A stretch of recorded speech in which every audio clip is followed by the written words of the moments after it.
গ্রেপ্তার হয়েছে আইএসএফ বিধায়ক নওসাদ সিদ্দিকী। তারই প্রতিবাদ মিছিল শুরু হয়েছে ভাঙড় জুড়ে।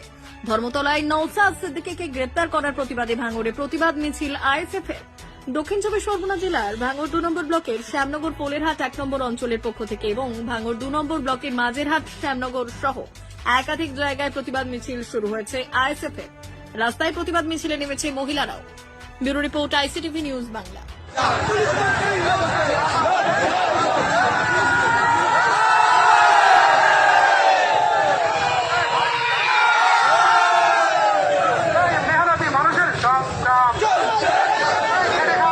সংগ্রাম ছাত্র যুবর সংগ্রাম আমাদের লড়াই, ভাঙড়বাসীর লড়াই।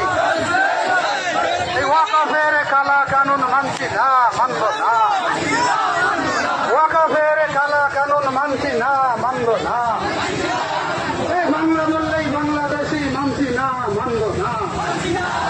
এই বাংলা বললেই বাংলাদেশি মানছি না, মানব না। মুসলিম ব্যবসায়ীদেরকে পিটিয়ে হত্যা করা হচ্ছে কেন? দিদি মোদী জবাব দাও। মুসলিম ব্যবসায়ীদেরকে পিটিয়ে হত্যা করা হচ্ছে কেন? দিদি মোদী জবাব দাও।